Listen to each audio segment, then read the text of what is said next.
Alô Brasil, segundo episódio do Reforma PPT no ar. No Reforma PPT você manda o seu slide para mim, dizendo o que você queria com ele, para quem era, qual o objetivo, qual a situação, e eu faço uma reforma no seu slide para tentar deixar ele mais simpático, mais claro, mais didático, mais intuitivo e mais fácil de entender. Todo episódio do Reforma PPT vai ser dividido em dois vídeos, um vídeo de planejamento de ideias e conceitos e um outro vídeo de execução no programa mesmo, no PowerPoint, para ver como é que a gente transforma o planejamento em figuras, imagens e texto que sejam mais simpáticos de serem apresentados. Para esse episódio do Reforma PPT, quem mandou um slide foi o Thiago e o slide é esse aí. Para contextualizar, o Thiago é estudante de fisioterapia e esse slide foi apresentado por ele numa apresentação de uma disciplina em que ele tinha que apresentar um caso clínico. Então, um caso clínico de uma paciente que tinha ali alguns sintomas, uma idade, uma origem, e ele e o grupo tinham que bolar estratégias a partir do diagnóstico dessa paciente, estratégias de fisioterapia que a ajudassem. Então, ele precisava apresentar quais eram as características dessa paciente, de onde ela vem, qual é a idade, quais são os sintomas, e esse slide aí mostra os exames laboratoriais, especificamente o hemograma que ela fez e alguns parâmetros desse hemograma. Então, esse slide tem alguns parâmetros, números, que foram os valores de cada um desses parâmetros, e a partir disso, junto com um monte de outras informações, ele precisava apresentar isso para os colegas e para o docente da disciplina, ele ia ser avaliado para isso, e a ideia é que ele conseguisse criar hipóteses e tratamentos para essa paciente. Então, vamos para o planejamento dessa parada aqui. Depois do primeiro episódio, muita gente me perguntou se eu sempre faço algum planejamento no papel antes de ir para o computador. E eu sempre faço um planejamento ou no papel, ou numa lousa, ou post-it, ou enfim, algum rascunho mental e que depois se manifesta no papel, na tinta, enfim, antes de ir para o computador. Porque o papel, o post-it, o rabisco, ele permite que você não seja tão linear, então ele permite que você apague, que mude de lugar e tal. Claro que o computador também permite isso, mas o computador é um pouco mais linearzão. Então eu acho interessante no planejamento ter um momento antes do computador, antes de ligar o PowerPoint, você ter uma ideia geral do que você quer e aí o PowerPoint você faz o programa executar aquilo que você quer. Mas eu acho difícil planejar e executar tudo ao mesmo tempo. Então, para isso, no primeiro episódio eu tinha uma folha de papel e agora evoluímos.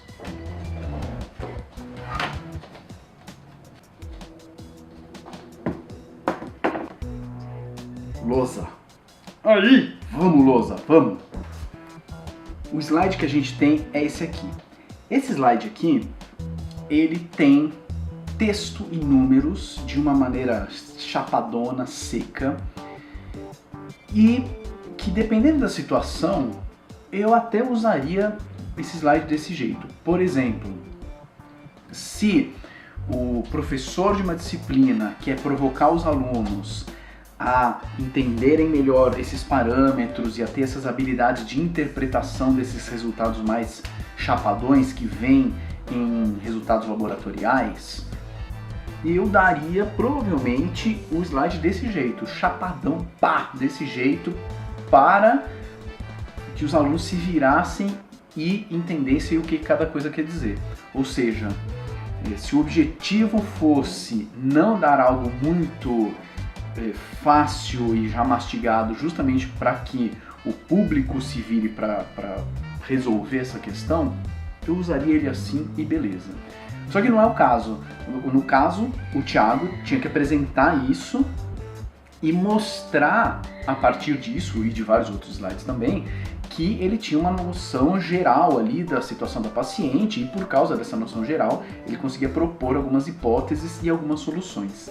Então, eu acho que do jeito que está aqui, acaba ficando um pouco seco demais e acaba ignorando conceitos de cor, de posicionamento, de tamanho, que a gente vive todo santo dia. A hora que você acorda, olha no relógio, que você liga o computador, que você vai trabalhar, que você assiste um filme, tudo é muito... A gente é bombardeado por cores, por tamanhos, por localização, por proporções.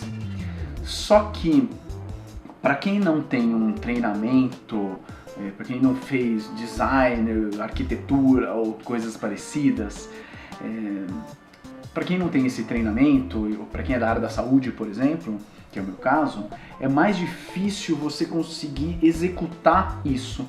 A gente tem uma tendência maior a usar tudo texto, como se simplesmente o fato de estar escrito quer dizer que está claro, simplesmente o fato de estar escrito quer dizer que todo mundo entendeu.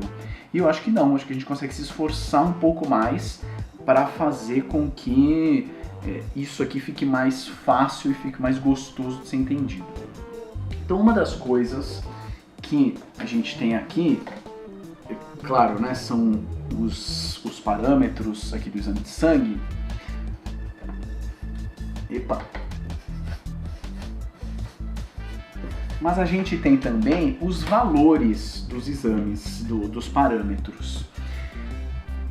A não ser que o público já saiba de antemão quais são os valores normais para cada um desses parâmetros, jogar só os valores provavelmente não quer dizer muita coisa, se você não sabe o que é o normal. Leucócitos 11,9. Isso é muito, isso é pouco, isso é normal? Então, esse slide também ele não traz uma noção do que é normal e do que não é normal. Então, o que eu pensei aqui? Dar uma visão mais geral sobre essa situação da paciente, mostrar que tudo isso, todos esses parâmetros estão dentro dela, acontecendo ao mesmo tempo, coisa que uma lista não necessariamente mostra isso, uma lista é só uma lista. E também tem um jeito de mostrar se cada parâmetro que foi medido está dentro do normal, está fora do normal para menos, está fora do normal para mais. Essa aqui é a menina, tá? É a paciente. Pensei em ter os parâmetros em volta dela aqui, porque tá tudo está acontecendo dentro dela, não é separado. Então pensei em algo como puxar algum cone aqui, ou algo que diga, olha, a hemoglobina HB. E aí pode até ter uns desenhos, pode ter uns desenhos da hemoglobina, assim, como é que é a proteína da hemoglobina e tal. Quanto que tá? Hemoglobina 10,5. E também ter algum tipo de medida de se 10,5, se poderia ter uma espécie de se fosse um velocímetro, né? Alguma coisa que me disse assim, isso aqui é normal, isso aqui é o normal, isso aqui tá muito, isso aqui tá pouco. Então assim, 10,5 tá onde? Tá no pouco, tá no muito. E aí a gente puxa uma outra aqui com o PCR, com a proteína C reativa, tá 46,5. E aí a gente faz o nosso velocímetro aqui. Tá, 46,5, quanto que é? Tá muito pra cá ou tá muito pra lá? Ou a gente também puxa alguma coisa pra cá, leucócitos. E se a gente desenhou a hemoglobina, desenha também, faz uns desenhos da proteína C reativa. Leucócito, desenha umas células aqui, né? Os leucócitos e tal. Leucócitos também, 11,9.